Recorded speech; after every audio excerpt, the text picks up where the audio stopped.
All right, everybody. Chris here from Localis again, and back with a new tasting menu starting next week. Excited to work with another small company in Sacramento. It's Jeune Wine, and these are the people responsible. Hello, I am Tyler. Emily, Kayla. How do you do? And tell me a little bit about Jeune Wine. Would you like me? Yeah, go ahead, Tyler. So Jeune is a natural wine subscription club that we started here locally in Sacramento actually last year with a pop-up at the Ice Box. If any one of you lovely viewers had the wonderful chance to check that out. So we are now moved online and we are promoting some really tasty, delicious natural wines here in Sacramento and beyond. And beyond, yeah. Many beyond. We ship many places beyond. Many places beyond. The Beyond. Yeah, We all want and the this. beyond.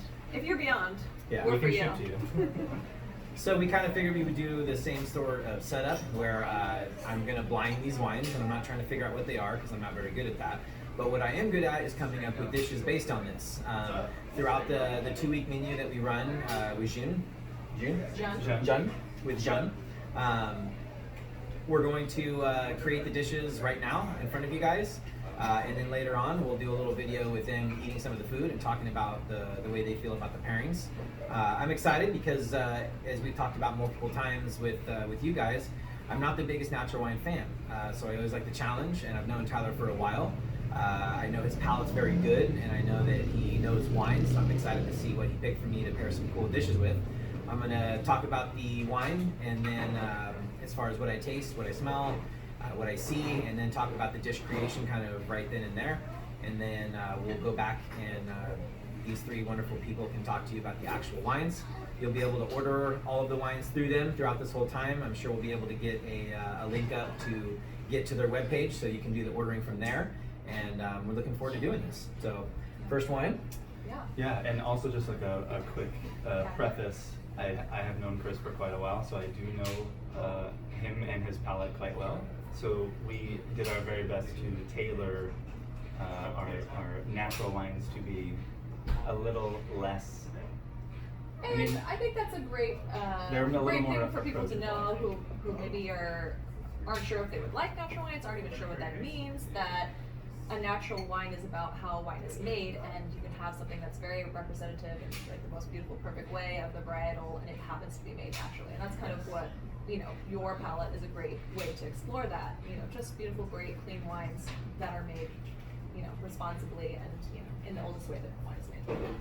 Yeah, I'm always really conscious to make sure that I say I typically don't like a lot of natural wines, but there are definitely plenty of natural wines that I Right. absolutely You don't love. like Or wines that you weird, already freaky maybe wines. have, and you I didn't just know like that good they were wine, yeah, natural. and I don't. Yeah. I mean, I sometimes I get caught saying I don't care how it's made as long as it's good. I do obviously care how it's made, but at the same time, it's more so about what's in the bottle. At the end of the day, like however it's made, if it's delicious and you enjoy it, then it's good wine. And I've kind of forgotten.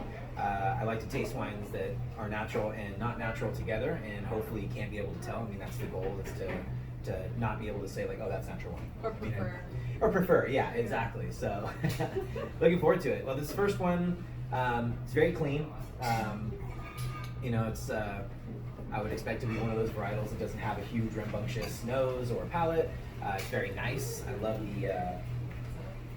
it's a very stony minerality on the nose. I really like how clean it smells.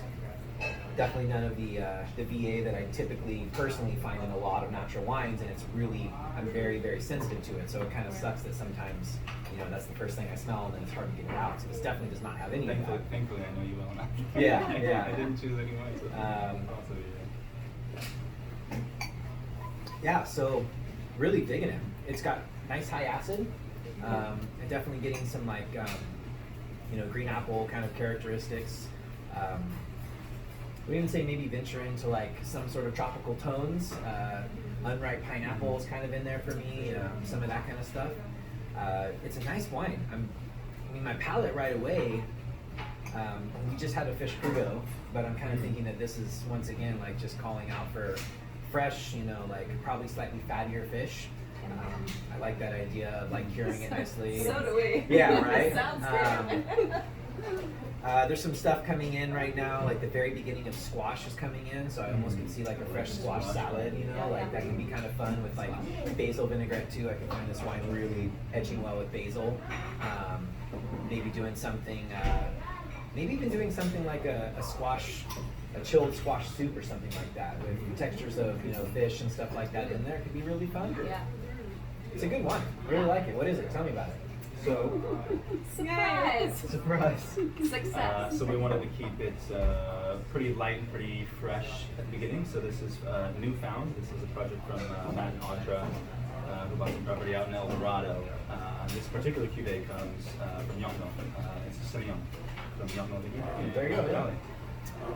But yeah, really clean, tasty. I mean, to me, it's like this is such a It perfect, is so perfect easy. example of like. Oh yeah, absolutely. Tastes so good, happens to be made very naturally and farmed organically, and you know, this is that wine that no one be like, oh, we would drink this and never like think twice. It's a perfect example of something that is tasty and delicious and just so happens to be made naturally.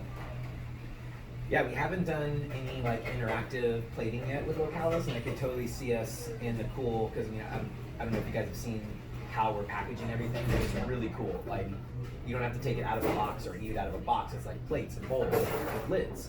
And we have this cool bowl, and I'm thinking that could be really fun to like place everything there and then put the chilled soup on the side and then have them do a pour over. Ooh, yeah. That could be kind of fun, you know, like it's getting warm, and I think, you know, cold soups when they're done right are really fantastic.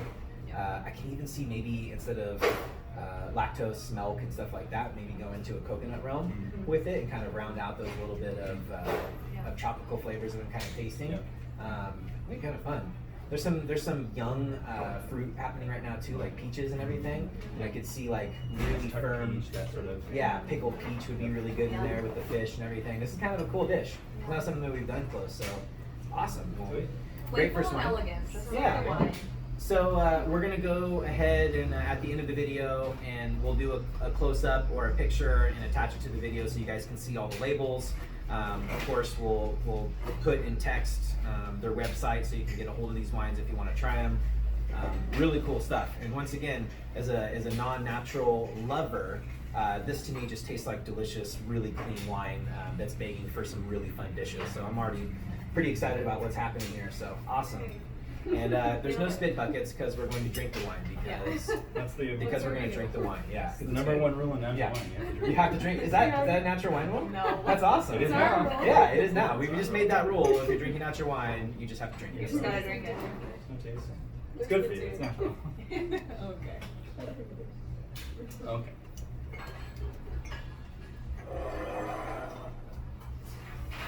Wine number two. I love this mystery pour.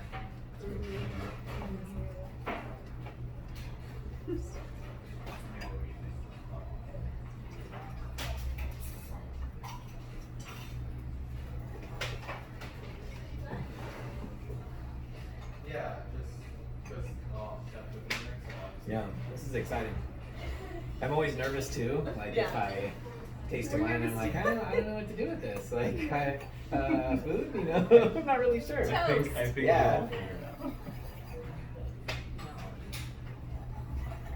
All right.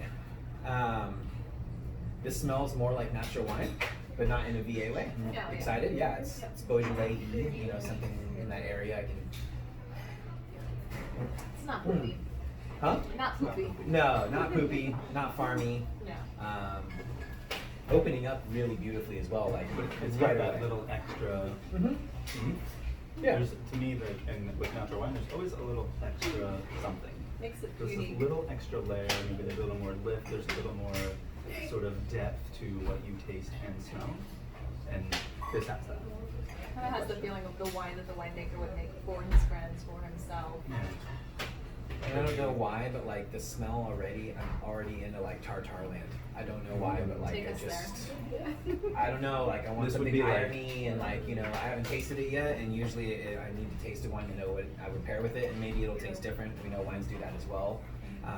But yeah, I'm kind of thinking like that could be really fun to do some sort of tartar. Kayla drinkers do that. Well, I got a little splash and You asked for a little. I know, I regret it. Just a little more splash. That's okay.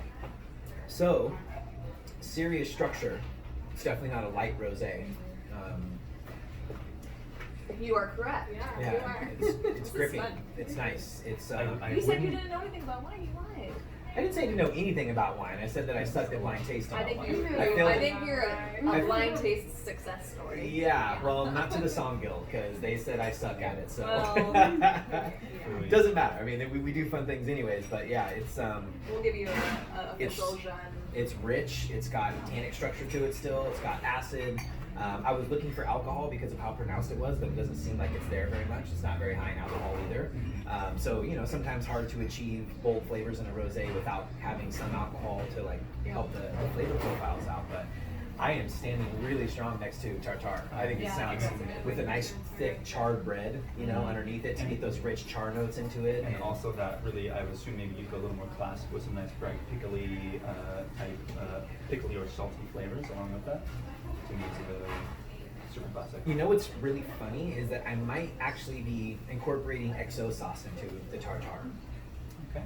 I'm really digging the seafood kind of quality that could be brought to this, as well as irony foods like meats. So I would definitely want to do a combination of seafood. I want spice for sure.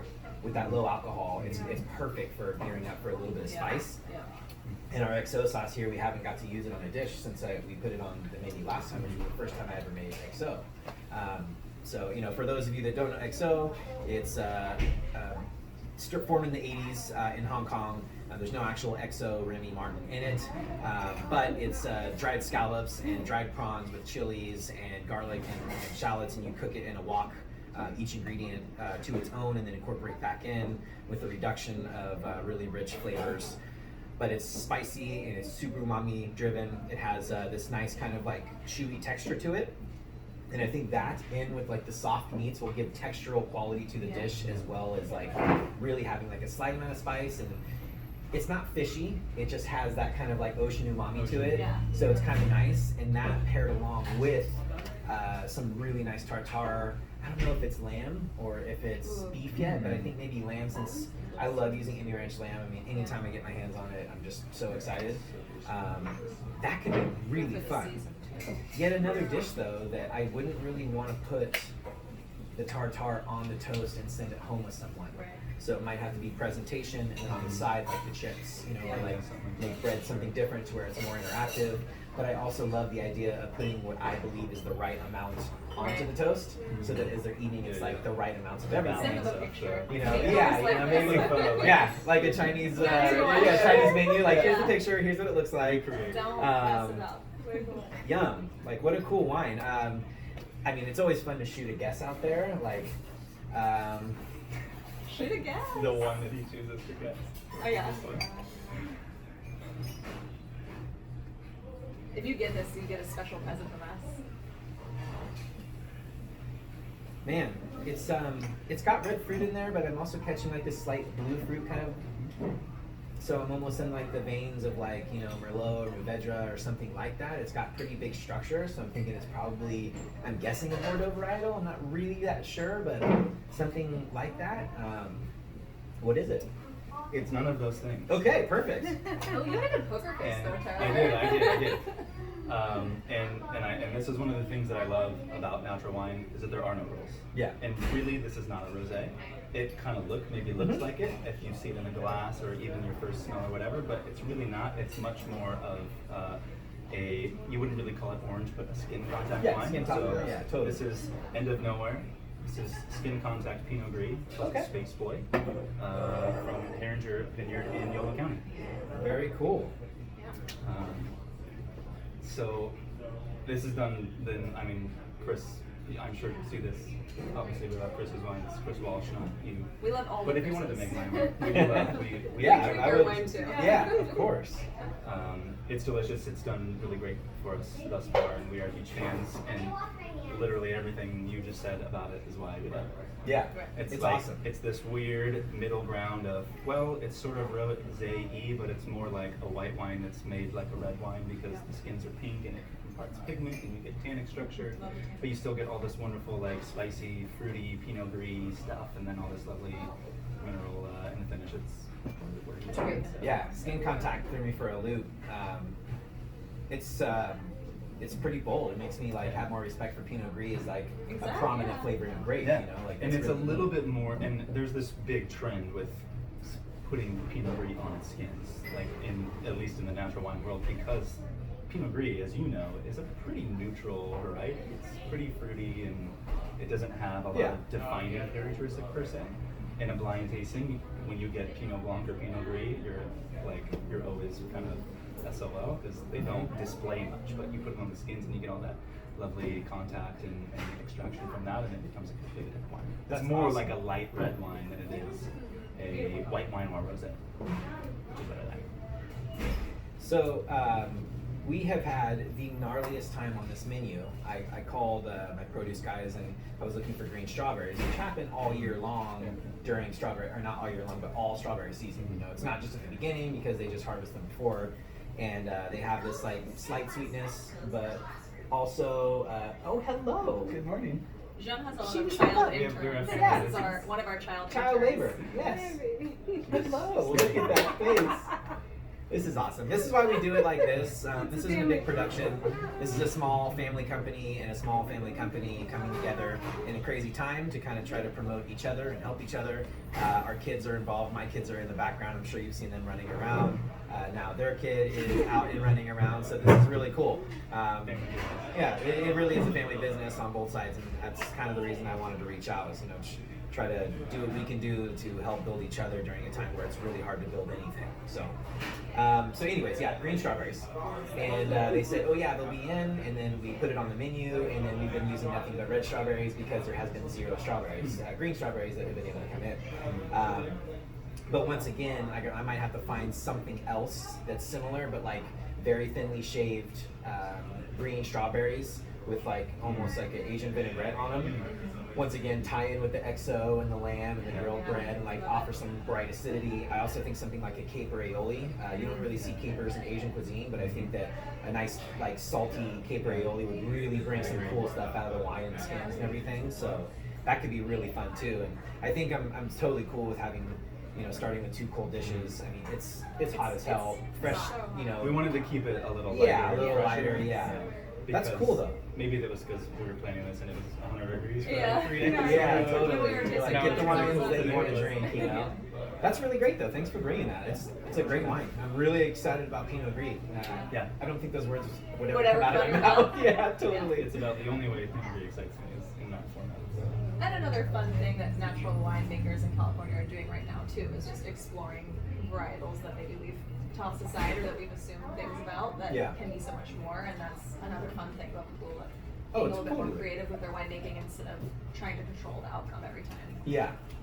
Well, you know my idea and ideology behind wine is we're literally drinking time and place, you know, and some of the current winemaking styles on the larger formats, we're losing track of, you know, like vintages and differences and age and all of these things. And natural wine definitely will take it back to, you know, like we're making this wine, we're not doing the additives, we're not doing this and that. So each year, one year could be the best year, and the next year could be a terrible year. And sometimes the wines have to showcase stuff like that. Obviously, they don't make terrible wine, but maybe it's harder, you know, in a great winemaker, like we've talked about many times, you know, the Soldera story, 2002 being the worst year in Brunello de Montalcino's history. Like everyone made garbage wine, and then Soldera made like this incredible, you know, Brunello because they make great wine, and they were like, well, this is what we have to do. And I feel like natural winemakers actually have a lot more to go after because they can't just fix everything with additives. You know, like I can't just add SO2 and I can't just do that. Like I have to make it, and technique becomes the drive for the wine rather than, you know, what we can do to make it taste the same as it did last year.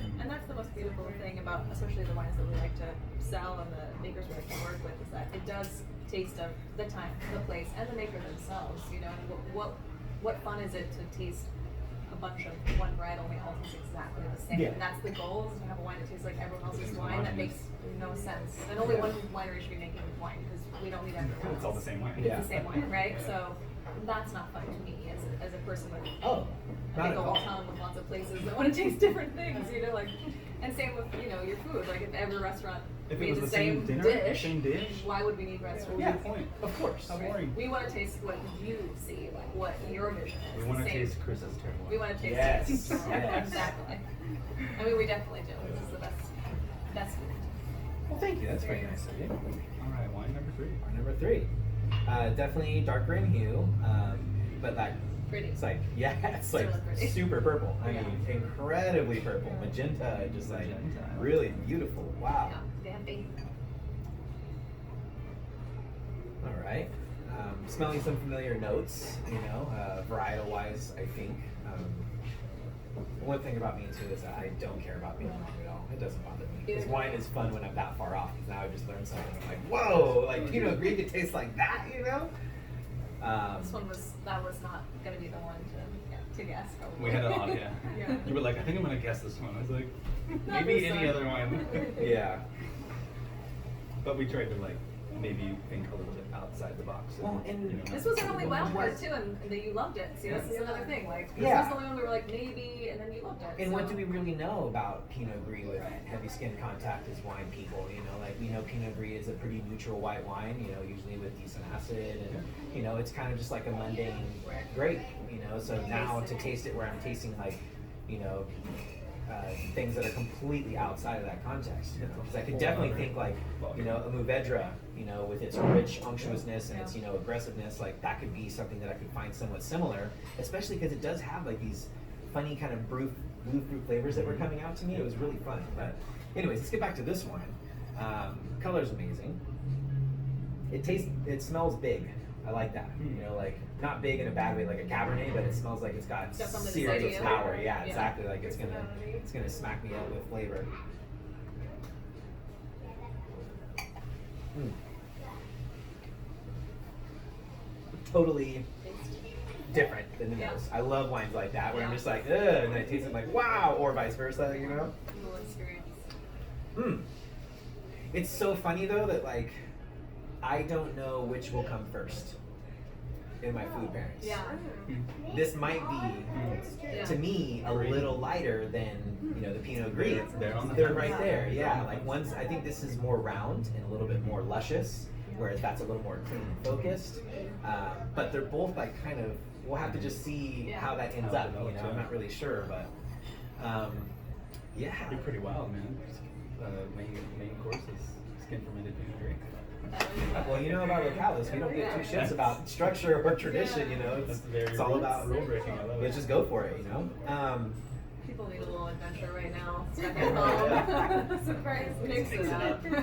So I was thinking Pinot, like kind of on the nose. I had some of those reddish, you know, notes to it, and but now on the palate, I don't know if that would be in the realm. I don't know. It's so hard when it's so foreign to me, you know, like because this definitely. And by the way, too, I love this wine, but it's very natural wine.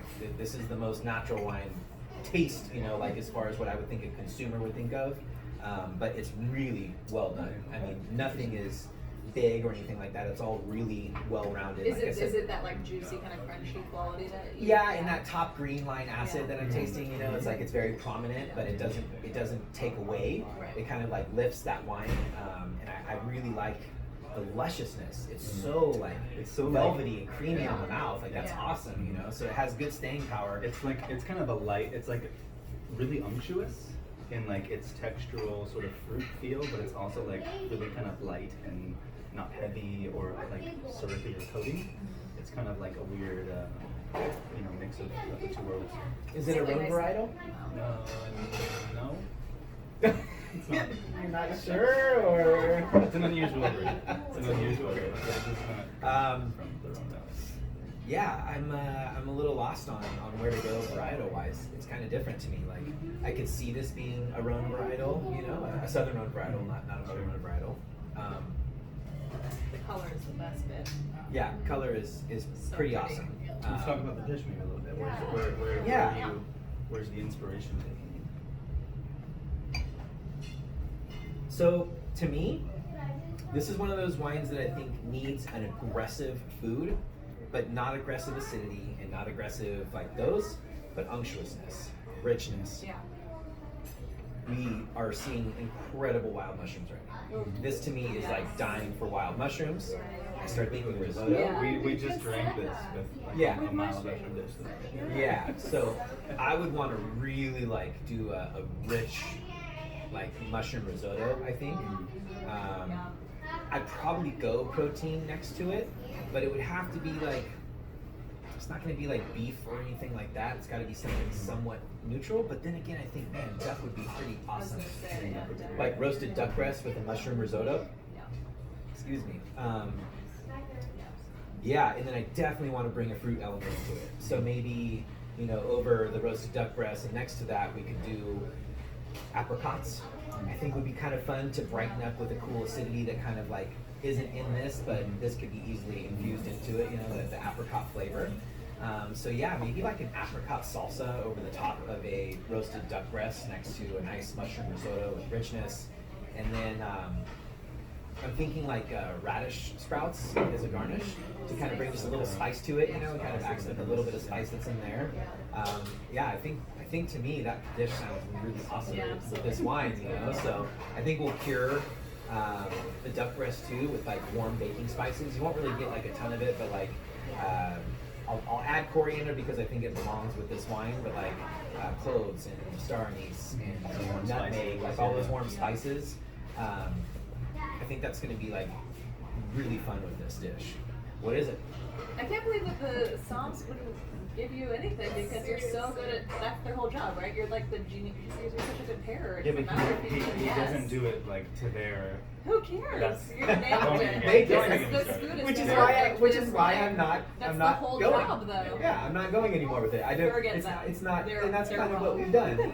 It's not even right or wrong. I'm just like I don't need that, you know. And I thought I needed that, and now I'm just like, no, I just want to have fun with food and wine, and let's just do that, you know, like. Every like detail is nailed and will make the wine even better. So I'm excited. To So, eat it. wine number 3, Bird Horse. This is a new producer to us. This is Valigi from Sassoon Valley.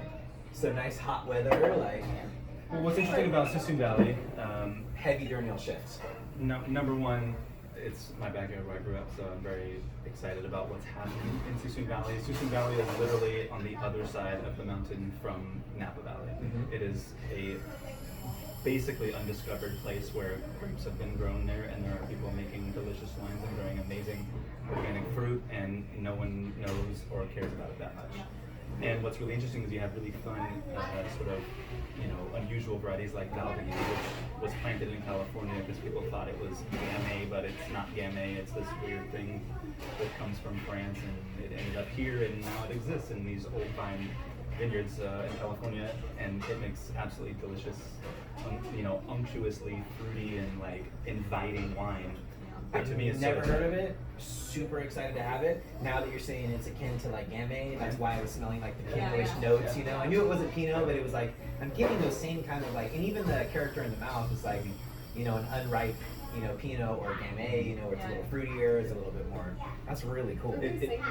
Well, it was brought here, and it was originally identified as a variety they called Napa Gamay, which is not actually Gamay. Yeah. As we know, Gamay Beaujolais is a different variety, but they're quite similar in what they look like and also how they taste. And so, as we know in the old school world of wine, lots of things are misidentified, and oh, my brother told me it was this and that. Of course, and, yeah. That's just how things happen and how they end up here. So. It's one of those few things that I love about our course of technology is now be able to go back and say, no, this is specifically this. Yeah, we know. And this is where it came from tonight. That's so neat, because for years it was left to incredibly talented people to be able to walk up to a vine and be able to see what it was. Like, oh, that looks like Malbec. Exactly, yeah. And like it's so neat that like now we know what that wine is. It's super cool. Like I'm really excited to and ironically, bring this. it's a project between two ladies and a guy named Tyler.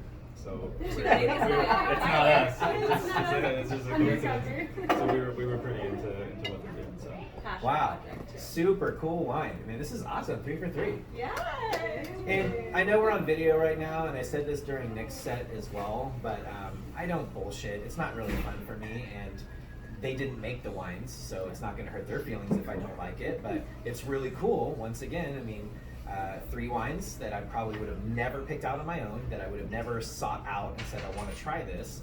that I've got to try today that have completely blown my mind and got me super inspired for the next menu. So really fun. Yeah, so you guys asked, you guys can't do sparkling wine, or can you do sparkling wine? So we found a couple things out. Number one, sparkling wine travels fine in the jars as long as it's not champagne. Right. Champagne is too rambunctious, and it was warping our lids and seeping out but yet we do toast with Prosecco and never had a problem.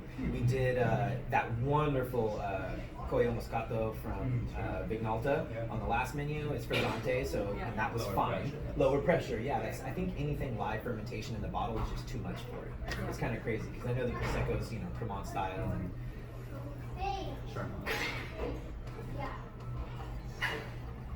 So it might get a little weird here for you, but let's do it. ooh, okay. So I haven't had this one either, so it's my first try too. I'm gonna do this with you.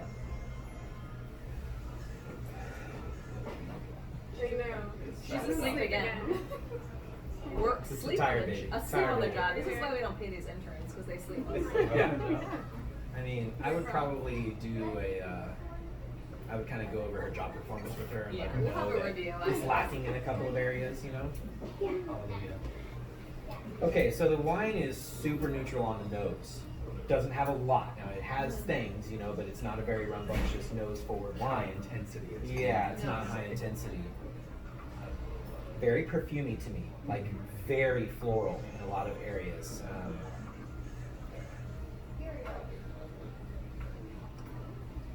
So obviously, some sugar on it. Well balanced sugar, I should say. It's very nicely balanced. Enough acid to retain its structure, but yet enough sweetness to remind you that you're drinking, a sweeter wine, which is, the thing I love about this Riesling is that perfect balance of minerality, acid, and sweet. Sweet like an It's apple. perfect, of course. Yeah, Not like maple fruit, syrup. fresh Right. fruit. Yeah. Natural sweetness. Oh man, that's really good. Really good. I usually hate anything sweet, but this is delicious. I associate it with youth and hangovers. So Yeah. the drier the better. Yeah, unless it's dry, I don't want it. I don't want to experience my youth again. But this is beautiful. It's like, to me, it's like a Success story. I would call it like a breakfast wine or like a brunch wine, Right. when you are maybe doing some early morning imbibing over some nice little brunch bites and things like that. Sweet fruits and cheeses and things like that. It's like the perfect type of thing, because it's just light and sweet, and it's really inviting, and you can drink it easily without getting Yeah. kiss with some crazy acid, bone dry. Now I'm wondering where your guys' microphone is in my kitchen, because once again, this can't play out in any other way than live. It's not live to you guys, but we're not going to edit this. It just is what it is. Just yesterday, we have this beautiful honeycomb come in, and at Localis, literally everything that comes in these doors gets tasted.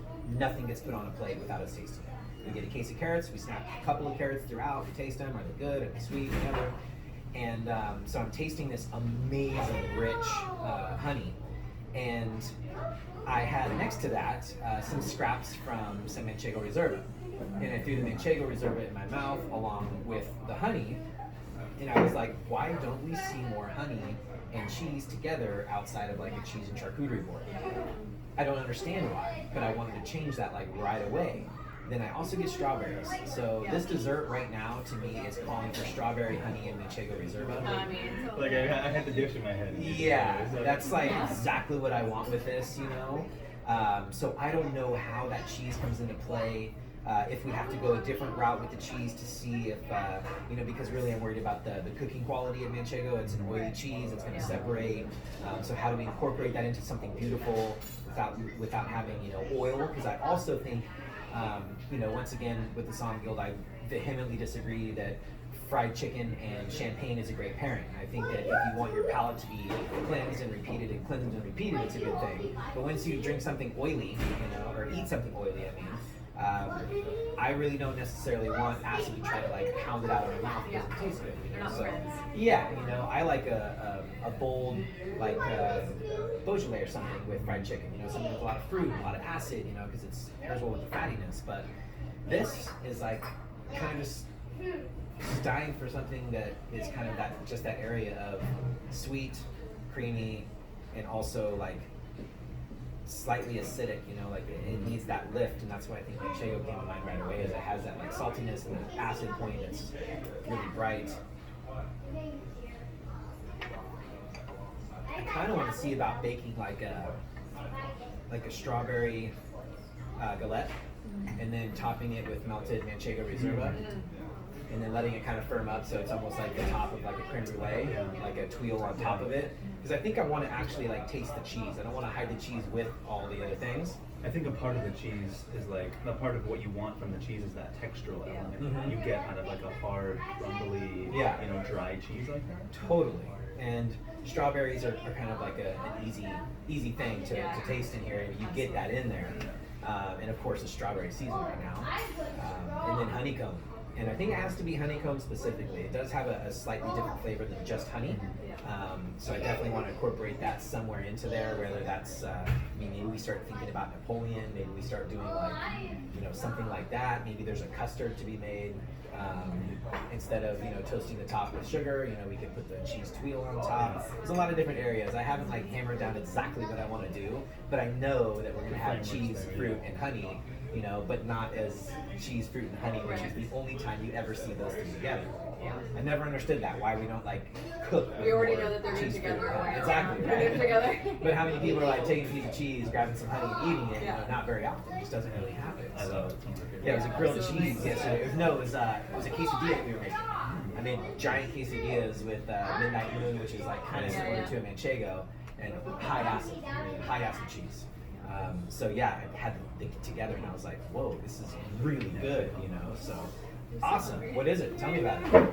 So this is a little funkadelic wine. This is Zeboul from Bruno Cioffi. We took a little detour over to France for this, but Bruno Cioffi, really phenomenal natural winemaker in the Loire Valley.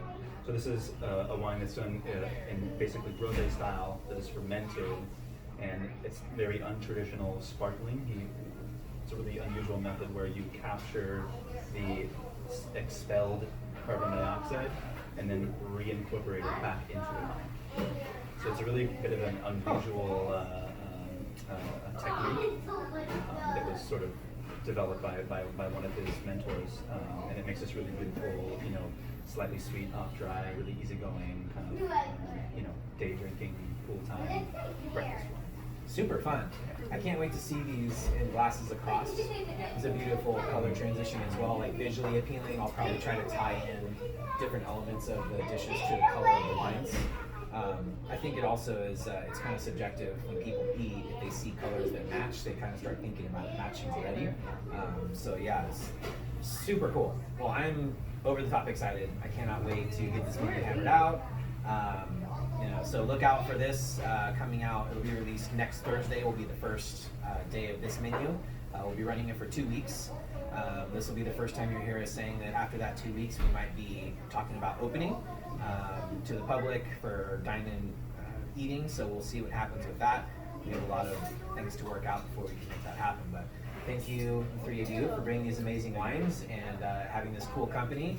And check out Jeune Wines and get some of these amazing bottles and all the other cool stuff that they sell. And we look forward to having you guys come in and check out this menu.